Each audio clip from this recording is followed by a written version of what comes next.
ಮಂಗಳೂರು ವಿಶ್ವವಿದ್ಯಾನಿಲಯ ದ್ವಿತೀಯ ಬಿ.ಎ. ಇತ್ಯಾದಿ. ಕಲಾಮಂಗಳ -4. 2. ಸಾಲದ ಮಗು. ಕುವೆಂಪು. ಕರ್ತೃ ಕೃತಿ ಪರಿಚಯ.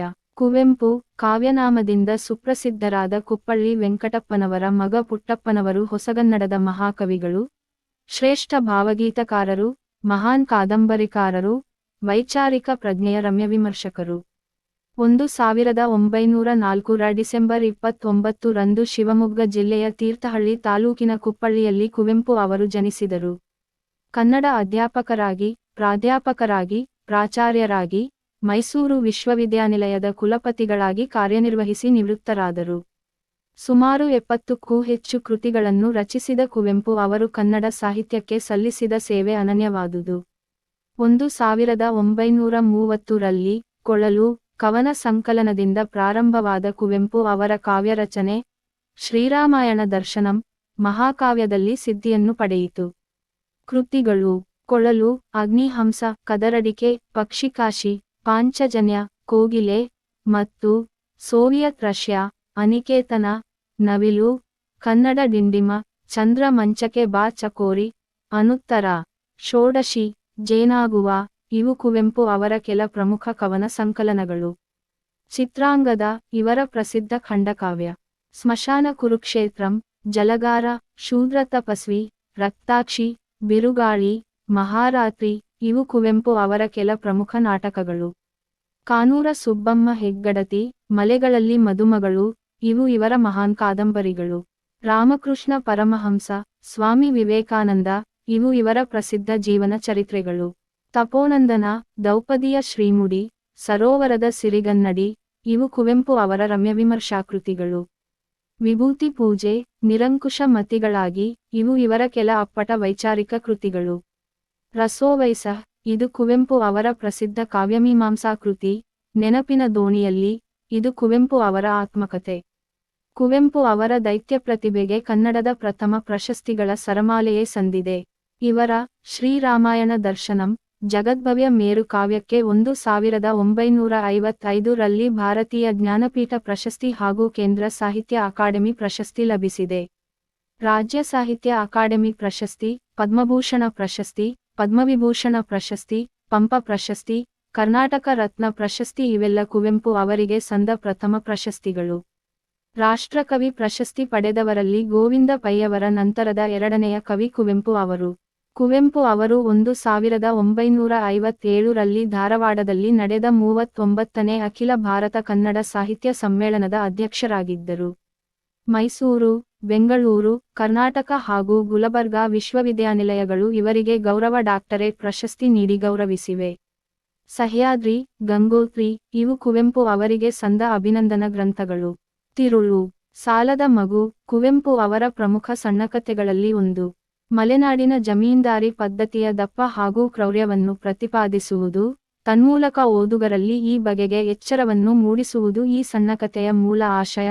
ತಿರುಳು ಸಮಾಜದ ಮೇಲ್ವರ್ಗದ ಜನ ಕೆಳವರ್ಗದ ಜನರನ್ನು ತಮ್ಮ ಸ್ವಾರ್ಥಕ್ಕಾಗಿ ದುಡಿಸಿಕೊಳ್ಳುವ ಕ್ರೂರ ಜೀತ ಪದ್ಧತಿಗೆ ಶತಶತಮಾನಗಳ ಅಸ್ತಿತ್ವವಿದ್ದು, ಅದರ ಪರವಾಗಿಯೋ ವಿರುದ್ಧವಾಗಿಯೋ ಘೋಷಣೆಯನ್ನು ಮಾಡದೆ, ತಣ್ಣಗೆ ಕತೆ ಹೇಳುವ ಮೂಲಕ ಓದುಗನಲ್ಲಿ ಈ ಪದ್ಧತಿಯ ಬಗೆಗೆ ಅರಿವು ಮೂಡಿಸುವುದು ಇಲ್ಲಿನ ಒಂದು ವಿಶೇಷತೆ. ನವೋದಯ ಸಾಹಿತ್ಯ ಪರಂಪರೆಯ ಒಳಗೊಳಗೆ ಹುದುಗಿರುವ ಸಾಮಾಜಿಕ ಅನಿಷ್ಟಗಳ ವಿರುದ್ಧದ ಪ್ರತಿಭಟನೆಯ ಮನಸ್ಥಿತಿಗೆ ಈ ಕತೆ ಒಳ್ಳೆಯ ಉದಾಹರಣೆಯಾಗಿದೆ. ಮುಖ್ಯವಾಗಿ ಪ್ರತಿಭಟನೆ ಇಲ್ಲಿ ಘೋಷಣೆಯಾಗದೆ ಸಾಹಿತ್ಯವಾಗಿರುವುದನ್ನು ಗಮನಿಸಬೇಕು. ಸಂಕ್ಷಿಪ್ತ ಸಾರಾಂಶ: ಮಳೆಗಾಲ, ಕಾರಿರುಳು, ಕತ್ತಲು ಹೆಪ್ಪುಗಟ್ಟಿಕೊಂಡಿತ್ತು. ಜಗತ್ತೆಲ್ಲ ಮಸಿಯಲ್ಲಿ ಅಳಿಸಿ ಹೋದಂತಿತ್ತು. ತಡೆಯಿಲ್ಲದೆ ಜಡಿಮಳೆ ಜೋ ಬೀಳುತ್ತಿತ್ತು. ಬಿರುಸಾದ ಗಾಳಿ ಭರದಿಂದ ಬೀಸುತ್ತಿತ್ತು. ಮಲೆನಾಡಿನ ಕಾಡು ತುಂಬಿದ ಮಲೆಗಳು ಆ ಕಾರ್ಗತ್ತಲೆಯಲ್ಲಿ ಮಾಯವಾಗಿದ್ದುವು. ಬಿರುಸಾಗಿ ಗಾಳಿ ಬೀಸಿದಾಗ ಅರಣ್ಯವೆಲ್ಲ ಹೋ ಎಂದು ಗರ್ಜಿಸುತ್ತಿತ್ತು. ಗಾಳಿ ಮೃದುವಾದಾಗ ಕಾಡಿನ ಮರಗಳ ಮೇಲೆಯೂ ಮನೆಯ ಮುಂದಿನ ಅಡಕೆ ಬಾಳೆಯ ತೋಟದ ಮೇಲೆಯೂ ಮನೆಗೆ ಹೊಂದಿಸಿದ ಹೆಂಚುಗಳ ಮೇಲೆಯೂ ತೋರಹನಿಗಳು ಬಿದ್ದು ಬಿದ್ದು ಚಟ್ಟಿ ಟಣ್ ಟಣ್ ಪಟ್ ಎಂದು ನಾದ ಮಾಡುತ್ತಿದ್ದವು.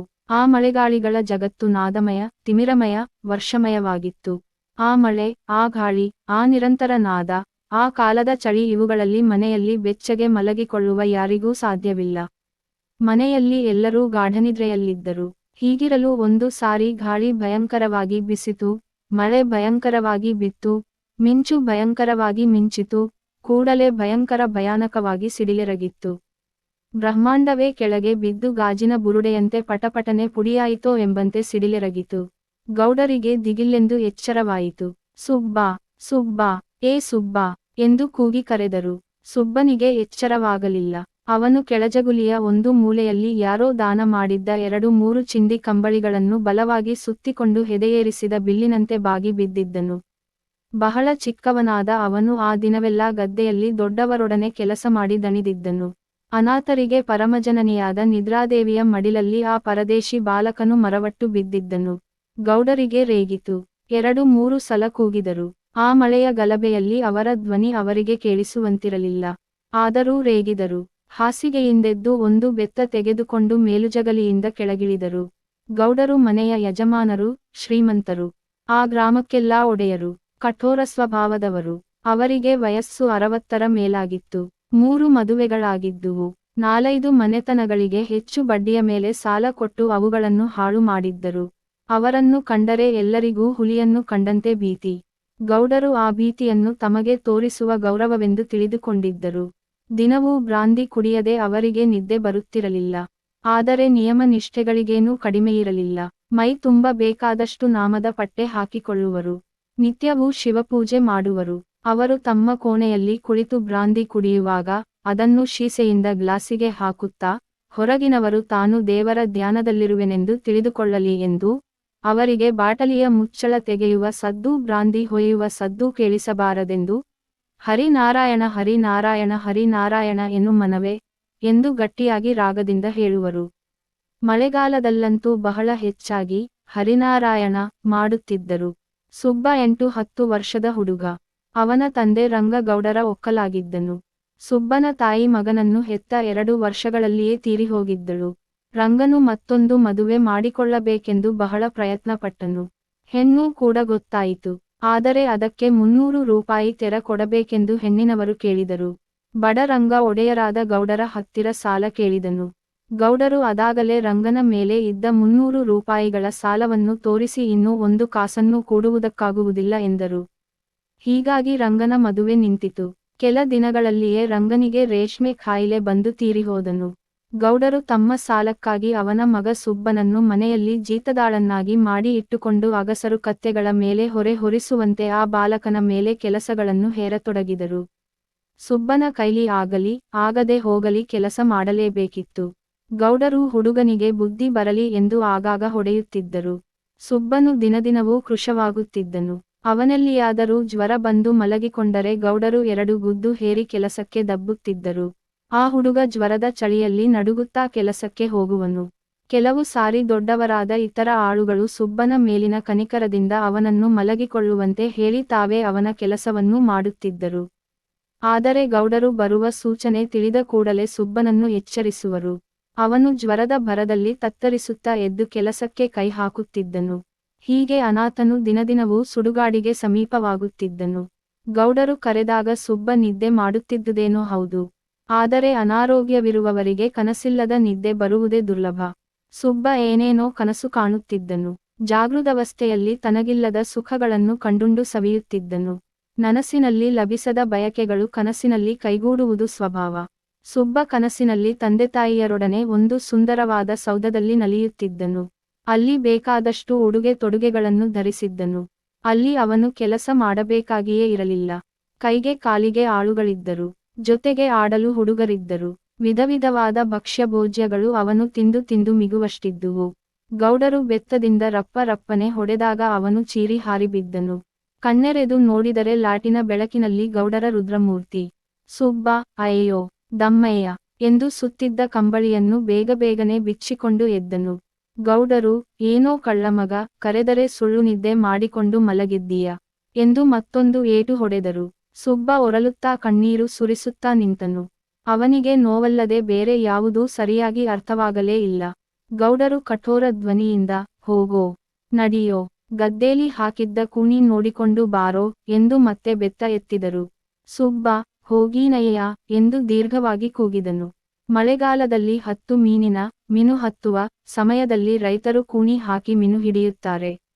ದಿನಕ್ಕೆ 7-8 ಬುಟ್ಟಿಗಿಂತಲೂ ಹೆಚ್ಚಾಗಿ ಮೀನು ಸಿಕ್ಕುತ್ತವೆ. ಆ ದಿನ ಹಗಲಿನಲ್ಲಿಯೇ ಗೌಡರು 4-5 ಬುಟ್ಟಿ ಮೀನು ಸಿಕ್ಕಿದ್ದನ್ನು ನೋಡಿದ್ದರು. ರಾತ್ರಿ ಕೂಣಿ ತುಂಬಿ ಮೀನ ಉಕ್ಕಿ ಹೋಗುತ್ತವೆ ಅಥವಾ ನೀರಿನ ಪ್ರವಾಹದಲ್ಲಿ ಕೂಣಿ ಕೊಚ್ಚಿಕೊಂಡು ಎಂದು ಅವರಿಗೆ ಭಯ. ಅದಕ್ಕಾಗಿಯೇ ನಡುರಾತ್ರಿಯಲ್ಲಿ ಹೊಡೆದು ಎಬ್ಬಿಸಿದ್ದು. ಸುಬ್ಬನು ದೊಡ್ಡದೊಂದು ಮೀನು ಬುಟ್ಟಿ ಹೊತ್ತುಕೊಂಡು, ಕೈಯಲ್ಲಿ ಲಾಟೀನ್ ಹಿಡಿದುಕೊಂಡು, ಕಂಬಳಿಕೊಪ್ಪ ಹಾಕಿಕೊಂಡು ಹೊರಟನು. ಗೌಡರು ಮರಳಿ ಹೋಗಿ ಬೆಚ್ಚಗೆ ಮಲಗಿ ನಿದ್ದೆ ಮಾಡಿದರು. ಮಳೆ ಸುರಿಯುತ್ತಲೇ ಇತ್ತು. ಗಾಳಿ ಮಿಂಚು ಗುಡುಗುಗಳೂ ನಿಂತಿರಲಿಲ್ಲ. ಕತ್ತಲೆ ಕ್ರೂರವಾಗಿತ್ತು. ಹಾದಿಯ ತುಂಬಾ ಕೆಸರು. ಸುಬ್ಬನು ಕಾಲಿಟ್ಟಂತೆಲ್ಲ ಪಿಚಪಿಚನೆ ಹಾರುತ್ತಿತ್ತು. ಲಾಟೀನಿಗೆ ಕೆಸರಾದರೆ ಗೌಡರು ಮತ್ತೆ ಎಲ್ಲಿ ಹೊಡೆಯುತ್ತಾರೆಯೋ ಎಂದು ಹೆದರಿ ಅದನ್ನು ಶಕ್ತಿಮೀರಿ ಎತ್ತಿ ಹಿಡಿದುಕೊಂಡು ನಡೆದನು. ಕೂಣಿ ಇದ್ದ ಸ್ಥಳ 8-10 ಫರ್ಲಾಂಗುಗಳಷ್ಟು ದೂರವಾಗಿತ್ತು. ಸುಬ್ಬ ನಡೆದನು. ರುದ್ರಪ್ರಕೃತಿಯ ಹೊರತು ಮತ್ತೊಂದು ಜೀವಜಂತು ಹೊರಗಿರಲಿಲ್ಲ. ಹೋಗುತ್ತಾ ಸುಬ್ಬ ಒಂದು ಗದ್ದೆ ಅಂಚಿನಿಂದ ಮತ್ತೊಂದು ಗದ್ದೆ ಅಂಚಿಗೆ ಹಾರುತ್ತಿದ್ದಾಗ ಕೆಸರಿನಲ್ಲಿ ಕಾಲು ಜಾರಿ ಬಿದ್ದು ಲಾಟೀನು ಒಡೆದು ಹೋಯಿತು. ದೀಪ ನಂದಿತು. ಸುಬ್ಬ ಕಗ್ಗತ್ತಲಲ್ಲಿ ಮುಳುಗಿ ಕರಗಿಯೇ ಹೋದಂತಾಯಿತು. ಗದ್ದೆಯಂಚಿನ ಮೇಲೆ ಕುಳಿತು ಅತ್ತನು. ಲಾಟೀನು ಒಡೆದುದಕ್ಕಾಗಿ ಅತ್ತು ಮನೆಗೆ ಮೀನು ತಾರದೆ ಹಿಂದಿರುಗಿದರೆ ಏನು ಗತಿಯಾಗುವುದೋ ಎಂದು ಹೆದರಿ, ಮತ್ತೆ ಆ ಕತ್ತಲಲ್ಲಿಯೇ ಆ ಮಳೆ ಗಾಳಿಗಳ ಪ್ರಚಂಡ ಪ್ರಲಯದಲ್ಲಿ ಮುಂಬರಿದನು. ಮಿಂಚಿನ ಬೆಳಕಿನಲ್ಲಿ ಊಹೆಯ ಮೇಲೆಯೇ ನಡೆದು ಕೂಣಿಯಿದ್ದ ತಾವನ್ನು ಕಂಡುಹಿಡಿಯಲೆಂದು ಬೀಳುತ್ತಾ ಏಳುತ್ತಾ ಅಳುತ್ತಾ ಹೋದನು. ಆ ನಿಷ್ಕರುಣ ಪ್ರಕೃತಿಯ ಭಯಂಕರ ಸನ್ನಿವೇಶದಲ್ಲಿ ಬಾಲಕ ಕಡಲಲ್ಲಿ ತೇಲುವ ಹುಲ್ಲು ಎಸಳಿನಂತೆ ತೇಲಿ ಹೋದನು. ಚಳಿ ಹೆಚ್ಚಾಯಿತು. ಕಂಬಳಿಯನ್ನು ಮತ್ತಷ್ಟು ಬಲವಾಗಿ ಸುತ್ತಿಕೊಂಡನು. ನಡುನಡುವೆ ಏನನ್ನೋ ಕಂಡವನಂತೆ ಬೆಚ್ಚಿ ನಡುಗಿದನು. ಕಡೆಗೆ ಕೂಣಿಯ ಬಳಿ ಬಂದನು.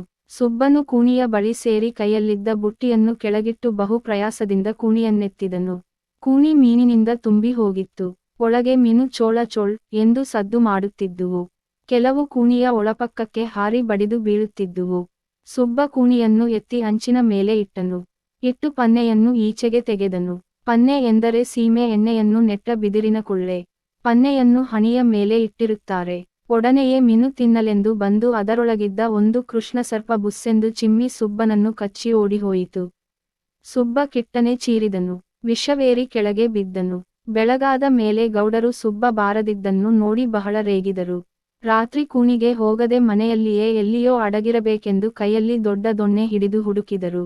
ಎಲ್ಲಿಯೂ ಸಿಕ್ಕಲಿಲ್ಲ. ಮತ್ತೂ ರೇಗಿದರು. ಯಾರ ಮನೆಗೋ ಹೋಗಿ ಮಲಗಿರಬೇಕು ಎಂದು ಸಿಡಿಲಿದರು.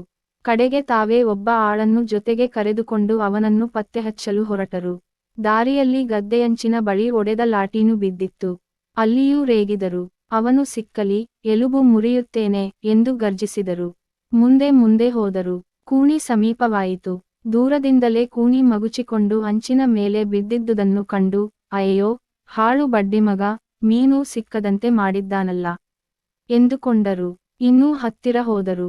ಸೊಂಟದೆತ್ತರ ಬೆಳೆದ ಗದ್ದೆಯ ಕೆಯ್ಯ ನಡುವೆ ಕೆಸರು ಮೆತ್ತಿಕೊಂಡು ಸುಬ್ಬ ಬಿದ್ದಿದ್ದನು. ಗೌಡರಿಗೆ ಸ್ವಲ್ಪ ಗಾಬರಿಯಾಯಿತು.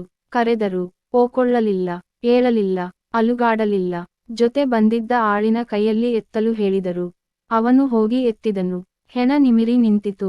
ಗೌಡರು ಬಹಳ ವ್ಯಸನಪಟ್ಟಕೊಂಡು, ಅಂತೂ 300 ರೂಪಾಯಿ ಮನೆಗೆ ಬಂತು ಎಂದು ನಿಡುಸುಯಿದರು.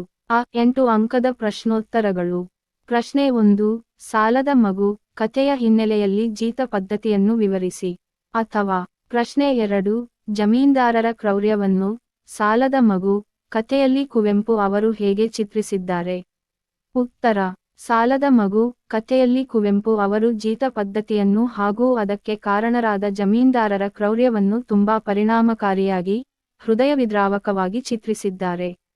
8-10 ವರ್ಷದ ಹುಡುಗ ಸುಬ್ಬನ ತಂದೆ ಗೌಡರ ಒಕ್ಕಲಾಗಿದ್ದ ರಂಗ. ಸುಬ್ಬನ ತಾಯಿ ಮಗನನ್ನು ಹೆತ್ತು 2 ವರ್ಷಗಳಲ್ಲಿಯೇ ತೀರಿಹೋಗಿದ್ದಳು. ರಂಗ ಮತ್ತೊಂದು ಮದುವೆ ಮಾಡಿಕೊಳ್ಳಬೇಕೆಂದು ಬಹಳ ಪ್ರಯತ್ನಪಟ್ಟರೂ, ಹೆಣ್ಣಿಗೆ ಕೊಡಬೇಕಾಗಿದ್ದ 300 ತೆರ ಗೌಡರ ಹತ್ತಿರ ಸಾಲ ರೂಪವಾಗಿ ಹುಟ್ಟದ್ದರಿಂದ ಮದುವೆ ನಿಂತು ಹೋಗಿತ್ತು. ಗೌಡರು ಅದಾಗಲೇ ರಂಗನ ಮೇಲೆ ಇದ್ದ 300 ರೂಪಾಯಿಗಳ ಸಾಲವನ್ನು ತೋರಿಸಿ ಇನ್ನೂ 1 ಕಾಸನ್ನೂ ಕೂಡಲಾಗುವುದಿಲ್ಲ ಎಂದು ಸ್ಪಷ್ಟವಾಗಿ ಹೇಳಿಬಿಟ್ಟಿದ್ದರು. ಕೆಲ ದಿನಗಳಲ್ಲಿಯೇ ರಂಗ ರೇಷ್ಮೆ ಕಾಯಿಲೆ ಬಂದು ತೀರಿಹೋಗಲು, ಗೌಡರು ತಮ್ಮ ಸಾಲಕ್ಕಾಗಿ ಅವನ ಮಗ ಸುಬ್ಬನನ್ನು ಮನೆಯಲ್ಲಿ ಜೀತದಾಳನ್ನಾಗಿ ಮಾಡಿ ಇಟ್ಟುಕೊಂಡು ಅಗಸರು ಕತ್ತೆಗಳ ಮೇಲೆ ಹೊರೆ ಹೊರಿಸುವಂತೆ ಬಾಲಕ ಸುಬ್ಬನ ಮೇಲೆ ಕೆಲಸಗಳನ್ನು ಹೇರತೊಡಗಿದರು. ಸುಬ್ಬನ ಕೈಲಿಯಿಂದ ಕೆಲಸ ಆಗಲಿ, ಆಗದೆ ಹೋಗಲಿ ಮಾಡಲೇಬೇಕಿತ್ತು. ಗೌಡರು ಹುಡುಗನಿಗೆ ಬುದ್ಧಿ ಬರಲೆಂದು ಆಗಾಗ ಹೊಡೆಯುತ್ತಲೂ ಇದ್ದರು. ಇದರಿಂದ ದಿನದಿನವೂ ಕೃಶವಾಗುತ್ತಿದ್ದ ಸುಬ್ಬ ಎಲ್ಲಿಯಾದರೂ ಜ್ವರ ಬಂದು ಮಲಗಿಕೊಂಡರೆ ಗೌಡರು 2 ಗುದ್ದು ಹೇರಿ ಕೆಲಸಕ್ಕೆ ದಬ್ಬುತ್ತಿದ್ದರು. ಜ್ವರದ ಚಳಿಯಲ್ಲಿ ನಡುಗುತ್ತಾ ಕೆಲಸಕ್ಕೆ ಹೋಗುತ್ತಿದ್ದ ಸುಬ್ಬನ ಕೆಲಸವನ್ನು ಅವನ ಮೇಲಿನ ಕನಿಕರದಿಂದ ಕೆಲವು ಸಾರಿ ದೊಡ್ಡವರಾದ ಇತರ ಆಳುಗಳು ಅವನನ್ನು ಮಲಗಿಕೊಳ್ಳುವಂತೆ ಹೇಳಿ ತಾವೇ ಮಾಡುತ್ತಿದ್ದರು. ಆದರೆ ಗೌಡರು ಬರುವ ಸೂಚನೆ ತಿಳಿದ ಕೂಡಲೇ ಸುಬ್ಬನನ್ನು ಎಚ್ಚರಿಸುತ್ತಿದ್ದರು. ಸುಬ್ಬ ಅಂಥ ಜ್ವರದ ಭರದಲ್ಲಿಯೂ ತತ್ತರಿಸುತ್ತಾ ಎದ್ದು ಕೆಲಸಕ್ಕೆ ಕೈ ಹಾಕುತ್ತಿದ್ದನು. ಹೀಗೆ ಅನಾಥನಾದ ಸುಬ್ಬ ಗೌಡರ ಈ ಕ್ರೌರ್ಯದ ಫಲವಾಗಿ ದಿನದಿನವೂ ಸುಡುಗಾಡಿಗೆ ಸಮೀಪವಾಗುತ್ತಿದ್ದನು. ಗೌಡರು ಕರೆದಾಗ 2-3 ಸಲ ಕರೆದರೂ ನಿದ್ದೆಯಲ್ಲಿದ್ದ ಸುಬ್ಬ ಎದ್ದು ಬರದಿದ್ದಾಗ ಕೋಪಗೊಂಡ ಗೌಡರು ಬೆತ್ತ ಹಿಡಿದುಕೊಂಡು ಬಂದು ಕನಸಿನ ಲೋಕದಲ್ಲಿದ್ದ ಸುಬ್ಬನನ್ನು ಬೆತ್ತದಿಂದ ರಪ್ಪ ರಪ್ಪನೆ ಹೊಡೆಯುತ್ತಾರೆ. ಆಗ ಚೀರಿ ಹಾರಿ ಬಿದ್ದ ಸುಬ್ಬ ಕಣ್ಣೆರೆದು ನೋಡಿದರೆ ಲಾಟಿನ ಬೆಳಕಿನಲ್ಲಿ ಗೌಡರ ರುದ್ರಮೂರ್ತಿ. ಸುಬ್ಬ ಸುತ್ತಿದ್ದ ಕಂಬಳಿಯನ್ನು ಬಿಚ್ಚಿಕೊಂಡು ಏಳುತ್ತಾನೆ. ಗೌಡರು, ಏನೋ ಕಳ್ಳಮಗ, ಕರೆದರೆ ಸುಳ್ಳು ನಿದ್ದೆ ಮಾಡಿಕೊಂಡು ಮಲಗಿದ್ದೀಯ ಎಂದು ಮತ್ತೊಂದು ಏಟು ಹೊಡೆಯುತ್ತಾರೆ. ಒರಲುತ್ತಾ ಕಣ್ಣೀರು ಸುರಿಸುತ್ತಾ ನಿಂತ ಸುಬ್ಬನಿಗೆ ನೋವಲ್ಲದೆ ಬೇರೆ ಯಾವುದೂ ಸರಿಯಾಗಿ ಅರ್ಥವಾಗುವುದಿಲ್ಲ. ಆದರೆ ಗೌಡರು ಕಠೋರ ಧ್ವನಿಯಿಂದ ಗದ್ದೆಯಲ್ಲಿ ಹಾಕಿದ್ದ ಕೂಣಿ ನೋಡಿಕೊಂಡು ಬರುವಂತೆ ತಿಳಿಸಿ ಮತ್ತೆ ಬೆತ್ತ ಎತ್ತುತ್ತಾರೆ.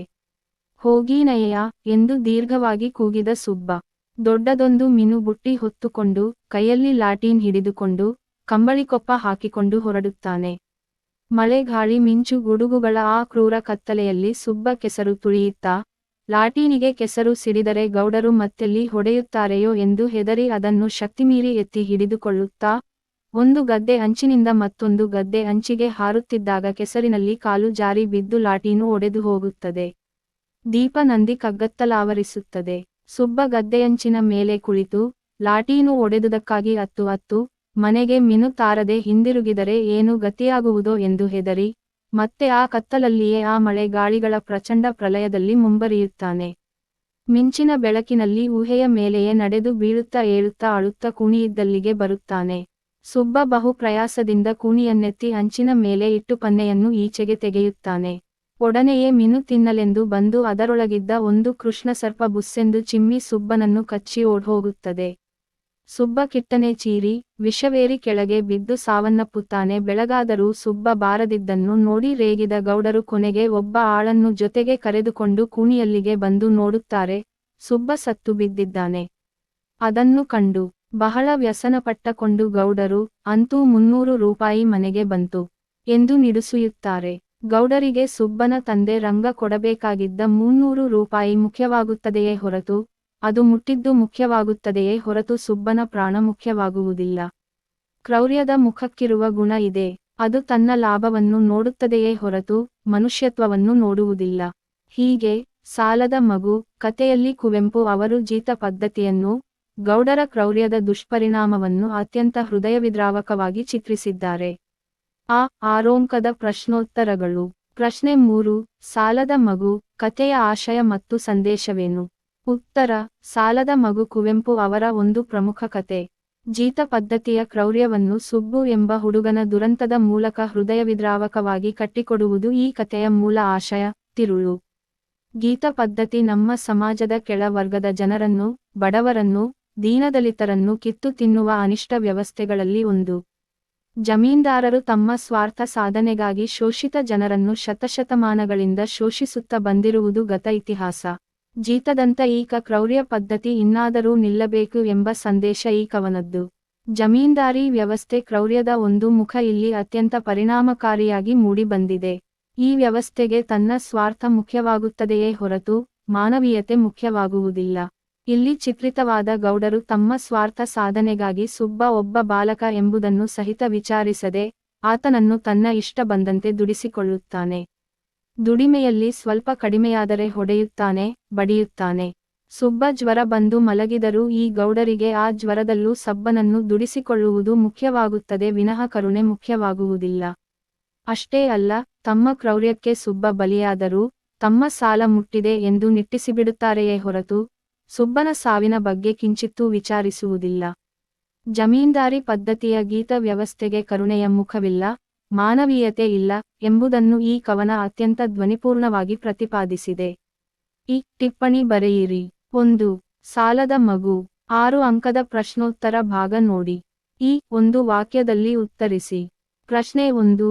ಸಾಲದ ಮಗು ಕವನದ ಕರ್ತೃ ಯಾರು? ಉತ್ತರ ಕುವೆಂಪು. ಪ್ರಶ್ನೆ 2 ಸಾಲದ ಮಗು ಕವನದ ತಿರುಳೇನು? ಉತ್ತರ ಜೀತ ಪದ್ಧತಿಯ ಕ್ರೌರ್ಯದ ದುರಂತಕಾರಿ ಪರಿಣಾಮವನ್ನು ಪ್ರತಿಪಾದಿಸುವುದು. ಪ್ರಶ್ನೆ 3 ಪ್ರಸ್ತುತ ಕಥೆಯಲ್ಲಿ ಜಮೀನ್ದಾರಿ ಪದ್ಧತಿಯ ಒಡೆಯರು ಯಾರು?